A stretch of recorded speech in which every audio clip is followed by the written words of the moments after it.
This is the Thoughtful Travel Podcast. I'm your host, Amanda Kendall of the notaballerina.com travel blog. Every episode I'll share travel tales from several fellow travel lovers, and together we hope to entertain and inspire you, remind you of some of your own great travel experiences, and encourage you to hit the road again soon.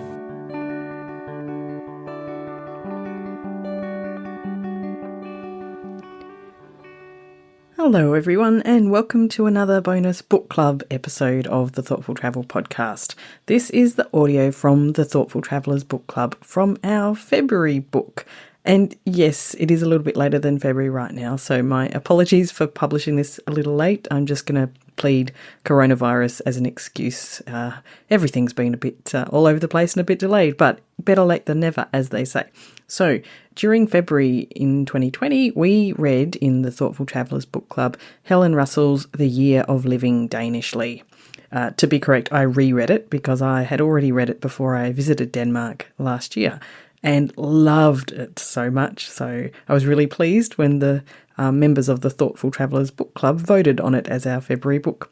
So I will get on with that in a second. Remember, it is the audio from our Facebook Live, so it is not as clear as sometimes the podcast audio would be, but I think it's still more than clear enough. If you are keen to get involved with the Thoughtful Travellers Book Club, there's more info about it on the website at notaballerina.com/book club. And I'll leave a link in the show notes to that as well. Coming up in May, we are reading Monisha Rajesh's book, Around the World in 80 Trains. So especially if you are a lover of train travel like me, you might want to get on board with the May 2020 Thoughtful Travellers Book Club. So I hope you enjoy listening to our February book club discussion about the year of living Danishly. This is the February 2020 edition of the Thoughtful Travellers Book Club, and we have been reading this month The Year of Living Danishly, Uncovering the Secrets of the World's Happiest Country by Helen Russell. So, I mean, I think there's different scales of happiness. You'll find various different countries on top of that happiness list, but I'm fairly confident in saying that Denmark really deserves to be in there. And I'm constantly thinking of moving there. So one day I will. Now, I must point out for the West Aussies will understand this. When I was going to Denmark last year, I actually kept telling people, instead of saying I'm going to Denmark for a trip, I had to tell people I'm going to Copenhagen because for those of you outside of WA, we have a small town here in the southwest of Western Australia whose name is Denmark. And so in Perth, if most of the time, if you say I'm going to Denmark, they'll think I'm going down there for a weekend.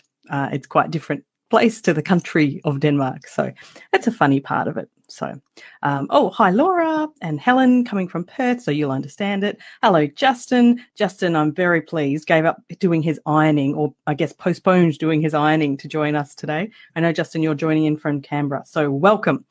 All right. Now, I love this book for lots and lots and lots of reasons. I read it before I went to Denmark. I probably read it about a bit more than 12 months ago. And that was a really great, yes, Justin points out he comes from the future. That's true. You do. It's 3 hours later over there. I hope the future is bright, Justin. So I read it ahead of my trip to Denmark, and then rereading it recently was fabulous. I'd always wanted to have another go at it after my trip, but, life gets busy. So having it as the book club book made me reread it, and it was equally fascinating, more fascinating even the second time because I could kind of compare it to my experiences there. The interesting part, and I noticed it even more on the reread, was actually there are parts of the Danish way of life which are quite similar to Germany, which is not surprising, they're neighbours. And I lived in Germany for 3 years as an expat. And so I could relate to quite a few parts of it through that lens. Then there's other parts of it, kind of the, I don't know, the more fun and better parts, I dare to say, which were more typically Danish, perhaps a little bit broadly Scandinavian. Things like the concept of hygge are, said to be found in various forms in all of the Scandinavian countries. So, so it was interesting for me. Now, I could talk about this book, even without any interaction from you lot, for 5 or 6 hours. However, I have promised that these book club live events will be half an hour long. So I decided to kind of narrow down the scope of what we'll talk about. And like, because I could talk about the expat side, that, moving to another country, all kinds of things.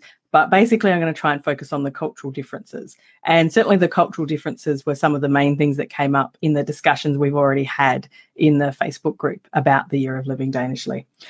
So broadly speaking, I'm going to go through in the order that the topics are presented in the book. So there's 13 chapters, so it was kind of the year. So it was, a topic per month plus Christmas. And I won't go into all of them because we don't have time, because there's so much good stuff here. But I'll go into some of the main ones and talk about what you've already told me, and hop in any time with some of your own comments as well. I'd love to read them and share them with the group. So number one, and Justin rightly says here, yes, I thought hygge was only Icelandic. And it's funny, I know in Sweden they have a concept called, I'm going to butcher the pronunciation. It looks like lagom, Lagom, but I know it's pronounced some other way, but I can't remember. I just know it's different. Actually, my friend Lola Ackenmaid Eckerstrom, who has been on the podcast a couple of years back, she wrote a whole book about lagom from an expat perspective, I suppose, and discovering kind of the Swedish way of life. So that was interesting too. So hygge. I'd love to hear what you guys think is hygge. It's one of those indefinable things. But I loved it. The other day we had a power outage here. We've had lots of storms in Perth. And it was Celeste, I think, who posted, when I posted a picture of me with candles, editing the podcast by candlelight because I had no power. And she said, hygge. And at the time, I'd mostly been annoyed, I have to admit, because I'd had lots of plans for that evening. The storm was really loud and annoying, and we'd had like a week of storms and humidity and the weather. But on reflection, I realized that by the end of that evening, I had kind of reached a feeling of hygge. It was cozy. I had my cats around my feet. I had the flickering candlelight. My computer had enough charge left so I could do some work. It was cozy. So I love that. Now, when we, at some stage in the discussion this month, Renee said about the kind of the hygge and the home, how Danes also like to make their homes, lovely. I don't know a better word for it, hygge. And she said, I'm already cringing at my cluttered, mismatched interiors. And it's funny because certainly reading this again, plus my trip to Denmark, made me reconsider my poor attempts at interior design in the past, because it really is nice to have really pleasant surroundings. And I kind of used to think, that's not important.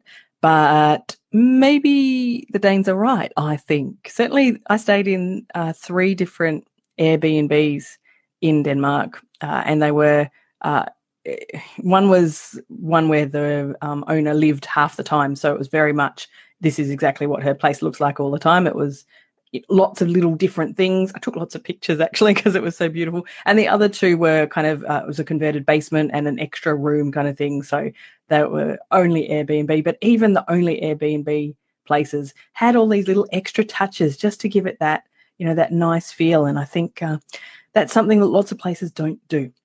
So that's that. So tell me if you have any ideas about hygge, or how we can create some kind of hygge in our own settings outside of Denmark. Now, the next topic I wanted to mention was work, because it sounds to me like the Danish have really figured out how to work in a more effective way. There was a couple of things I wrote down. For a start, I really love the fact that, of course, that Mr. Helen Russell works at Lego, because in our family we have quite an obsession with Lego. So it was interesting to see Lego Man and to hear, the insider story of working at Lego. And it does sound like it is really as good as we imagine. And I love their phrase, Lego over ego. That was nice.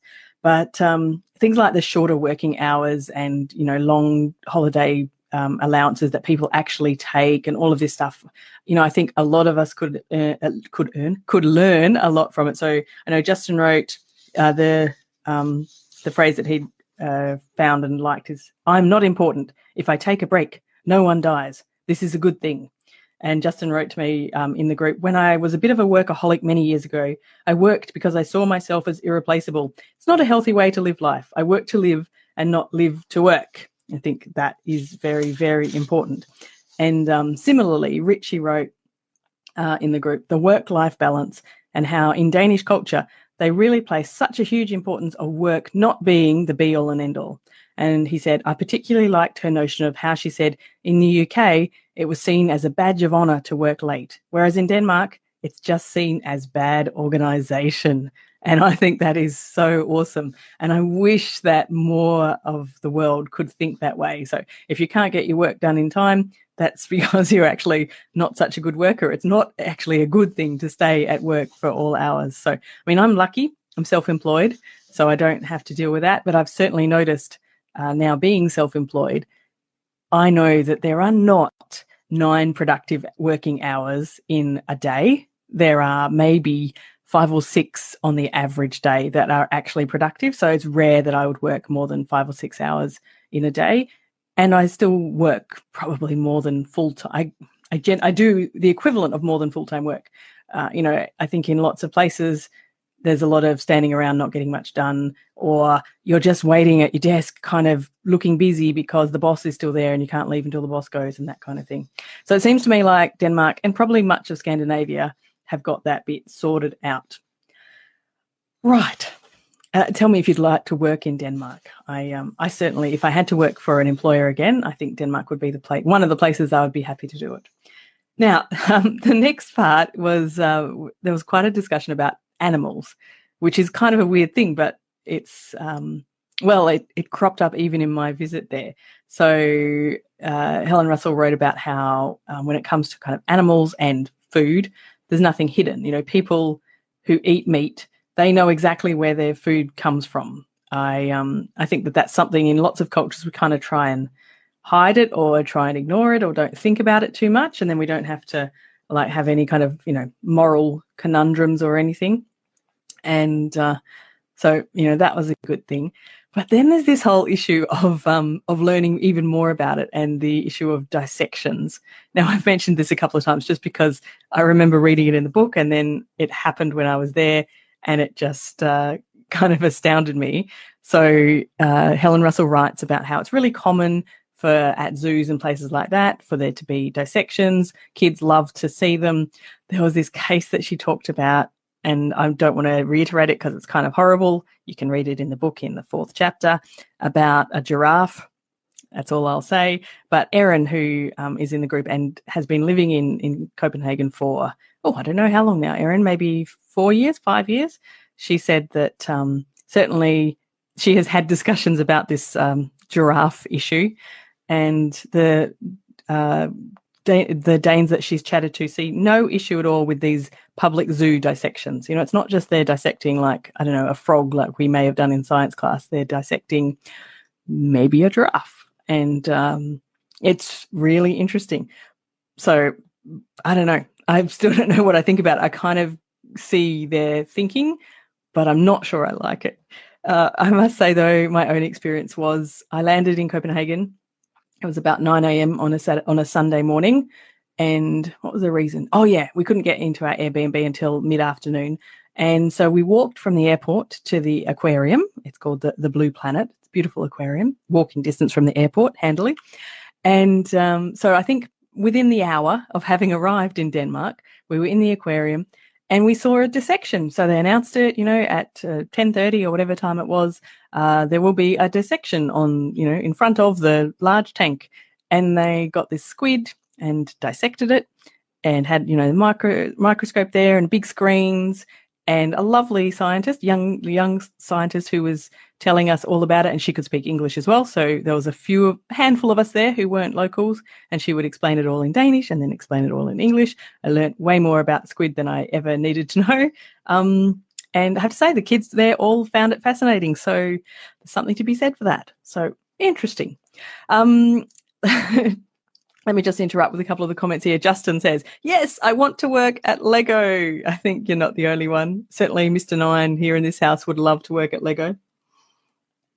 And Richie said, Oh, about the dissections. I thought that was very strange, and I still don't know what my stance is on the dissections. Definitely an alternative style of learning, that's for sure. Yep, that's Richie. You've basically summed up exactly how I feel about that. So, yeah, I kind of see the point, but I'm not sure how I feel. So, yeah, I don't love everything wholeheartedly about Denmark. Now, I just wanted to touch briefly on the topic of traditions because they had Helen Russell wrote this fabulous story about, you might remember the three Mr. Beards and the flag incident. So if you don't remember it, they had a flagpole, as many Danes do, and they'd been flying a Danish flag, but then they had a visitor coming who was from Switzerland. And Helen thought, oh, wouldn't it be lovely if we surprise him by putting up a Swiss flag? So they put up the Swiss flag, go to collect their visitor from the airport, get back, and there are the Mr. Beards wandering around at the base of their flagpole, kind of looking like something is wrong. So it turns out you can't fly any other flags, or there's maybe some exceptions when you can, but definitely they were breaking the rules by flying this Swiss flag there proudly. It needed to come down and be replaced with the Danish flag.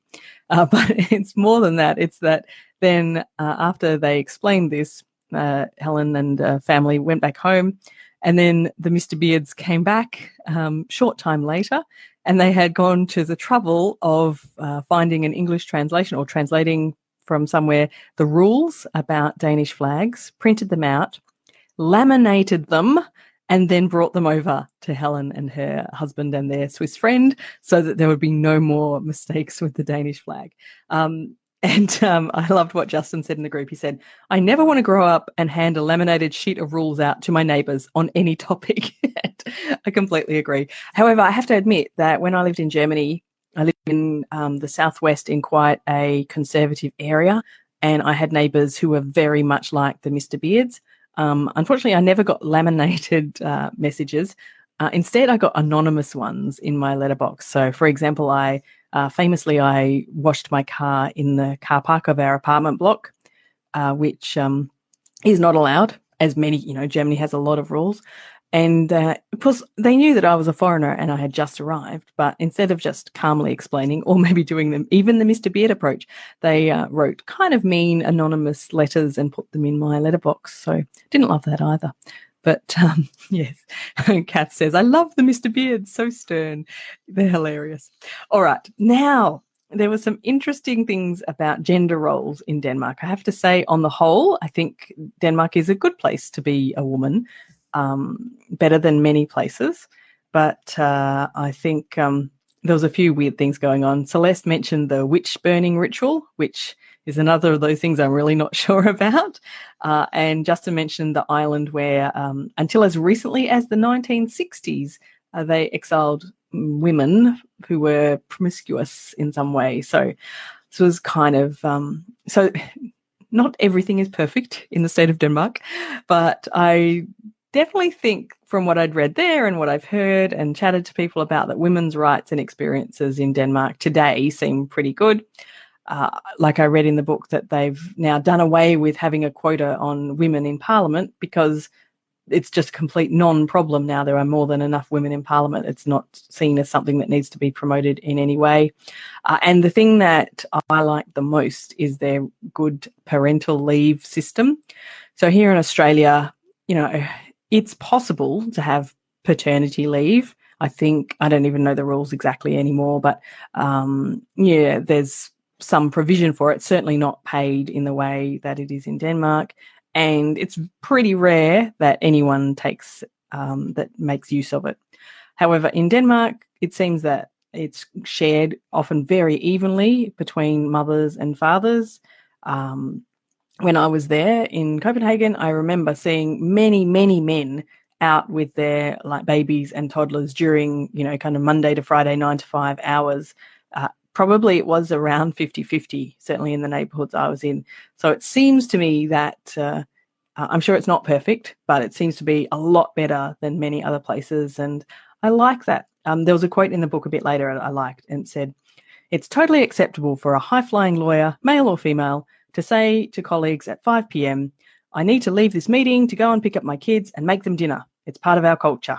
and I can't imagine that happening here. So I think that's kind of one reason I want to move to Denmark. Not that I'm going to have another small child, but anyway, I like the idea of it. All right, speaking of children, the next bit I wanted to talk about was chapter 8, where they talked about education. So I have always had a lot of interest in the education system in general. You might remember from podcast episodes and blog posts that I also really fell in love with the Netflix series Rita, which is set in Denmark, and I learned a lot about the Danish education system from that. If you haven't watched Rita, go and look at it, because there's lots of things that are different. For example, the fact that they have the same teacher for some years. Now, in the book it said 10 years at once. When I asked around in Denmark, it seemed that was more unusual than common, and there tended to be you might have them for 4 years at a time. Anyway, whatever the case, it's more than 1 year. And I always, without exception, through my son's primary school journeys here, have got to the end of a school year and thought, oh, I wish we could have that teacher again next year, because they've worked him out, he's worked them out, he's more confident with them. Wouldn't it be amazing to have them for another year or two? And so I can see that there's lots of pros to it. So I wanted to mention what Richie said. So Richie wrote, it was also interesting to read about their strong education system. In primary school, schooling seems to be focused around exploration of their surroundings and pursuing their interest, followed by free university education that is available to all. Doesn't that sound amazing? And what everybody wants for their kids pretty much, and we don't seem to have it. So I think that's sad, but one day.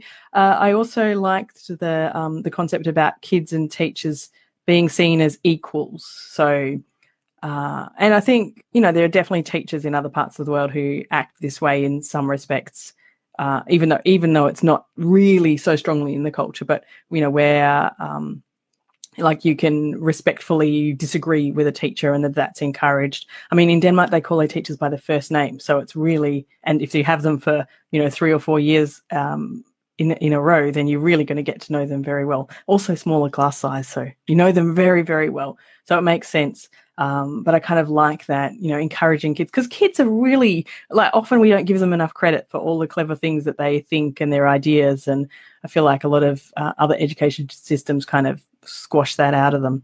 And when I read that bit, I really thought of the education system that I knew from Japan, where it's quite the opposite.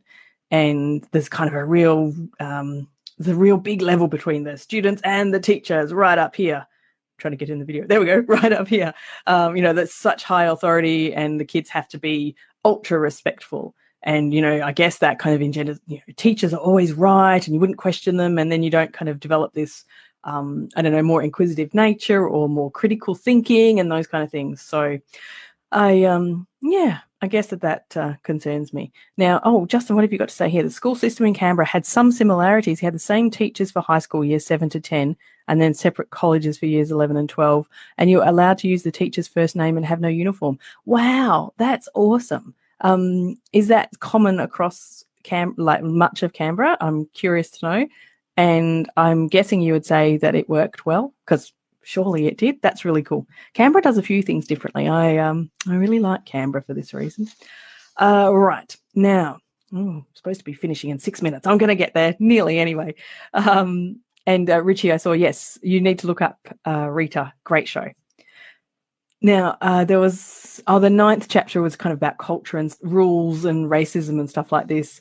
Mary wrote that one of the things that she noted was that Denmark is fairly homogenous in terms of race and ethnicity, which she said is, kind of interesting for this happiness level. Maybe concerning, but also interesting. And I agree. And I know that there have been more kind of racial tensions in Denmark in recent years, and they've had more immigrants from other cultures come in, and it hasn't necessarily been smooth sailing. I know I was chatting to Erin, who lives in Denmark, recently about this, or, asked her what it was like at the moment, because when we were there was an election about to happen. And she did say that now after that election, it seemed to settle down a lot, and it seems to be better again, but maybe not perfect. And I guess that, that is a problem. I feel like a lot of the things that are good about Denmark have come about exactly because of that, really kind of small, tight-knit, homogenous society So, how does that develop over time when more people from other cultures come in? So, it's a tricky one. I agree. What was oh yeah. So also about the rules, you might remember when Helen was trying to buy some cold and flu tablets, and there's a rule that you can't have very many at once. But Justin wrote, I like the bit about saying it's an emergency to get some extra cold tablets. So in a country of rules, there is even a way to get around the rule, although it is kind of a rule in itself. So kind of there's rules to avoid the rules if you need to. Kind of a common sense approach in a way, despite the rules. So I thought that was interesting. Yes, the final topic I really wanted to address was the health system, because I think for many of us, the Danish health system is better than ours. Maybe all of us, I'm guessing. The Australian health system is not terrible. We have a pretty good public health system. It's certainly, compared to what I hear about the American system, we seem to be ahead of that, but it's far from perfect. Certainly the Danish healthcare system does seem to have a lot going for it, and that's quite encouraging, I think. Celeste wrote, a friend just told me her co-worker this is in the United States, her co-worker with whom she shares a tiny office is out sick with a fever. They only get 1 day of paid sick leave a year. So, of course, they're all going to get sick because people can't afford to stay home. And she said, what a contrast to Denmark. And it certainly is a big contrast to Denmark. So, yeah, there's lots of good things about Denmark, isn't there? Now, I guess I want to sum up with things that two of you have written. Now, the first one was Justin, who said, as much as I'd like to live in Denmark, they are still dealing with a lot of the issues that societies around the world are struggling with too. So I think that's important to remember, that it's still not perfect. It's I feel like they've progressed further with lots of things than most of us have, certainly the things that are kind of important to me. What I haven't mentioned, but I love, is when she talks about the trust, that everyone just trusts. It's right from the thing that we've always all heard about leaving your baby in a pram outside a shop, and that's fine. I still wouldn't do that here in Australia. I don't think anything would happen. Well, probably what would happen is someone would come and say, hey, who left that baby out there? But I don't think anything would happen to the baby, but still, it's just not a thing that's done. But that trust that is inherent, like even in, I'm paying taxes and I absolutely trust the government will do the right thing with them. Whereas certainly I feel here, I'm paying taxes and I definitely do not trust that the government does what I think is the right thing with them. So that's interesting. But yes, so Justin's point was, it's not perfect. It's very true. And Richie made a different point, which I would like to share because I think it was really an important one. And so ultimately, though, what I think the book shows is that sometimes taking a huge step into the unknown can make the most positive difference on your life. And that is really true, because if you look at the beginning of the book, when Helen first moves to Denmark, and she's pretty reluctant to do it in the first place, and there's a lot of changes, there's a lot of things that are different, and then by the end of the book she's saying, yes, I'll stay for a second year. And spoiler, it's some years on now, they still live there. They basically, I can't remember, I think they've had 2 or 3 kids now. Lego Man still works at Lego. They still live in Sticksville, and they still love it. So I think that says a lot about how valuable it can be to take a huge step into the unknown. I certainly know that in my life, when I've taken those huge steps, they have always paid off and always been very well worth doing. And to be honest, I would move to Denmark in a heartbeat and take that.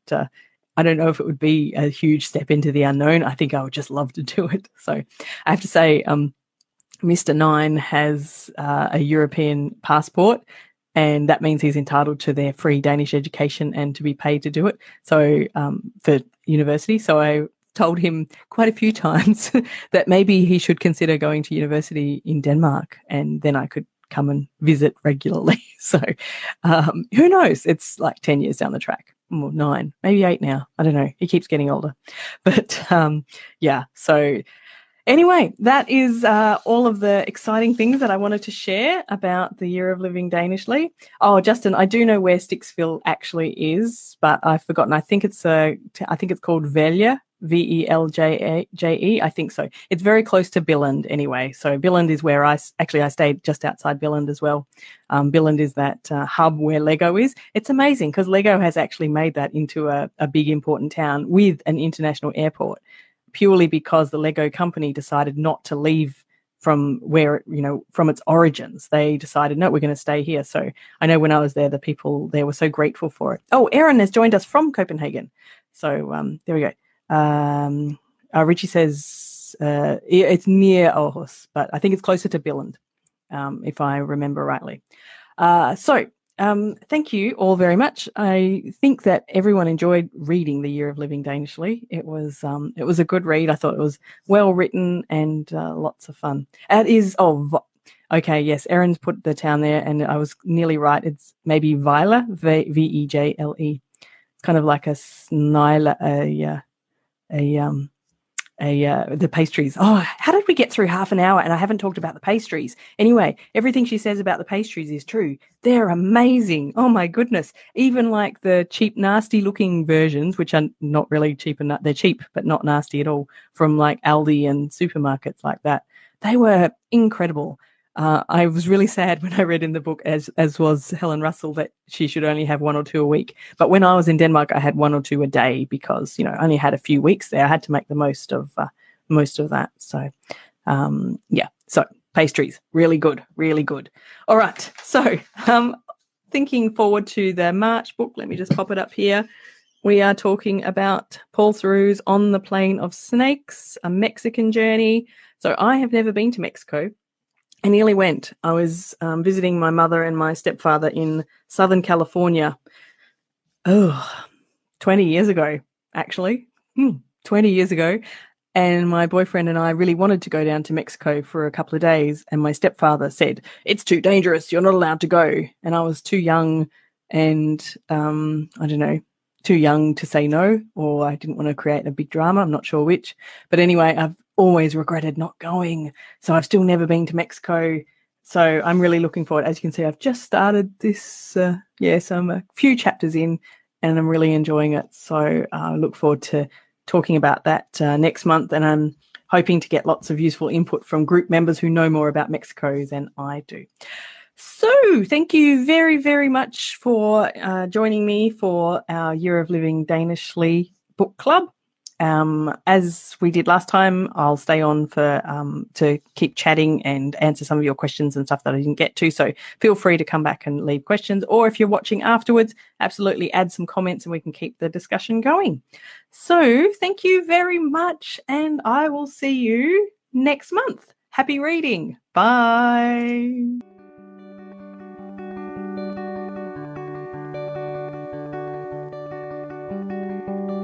This has been another episode of the Thoughtful Travel Podcast. Show notes and other information are at notaballerina.com/podcast. Join me again soon for another chat about why we travel. Bye for now.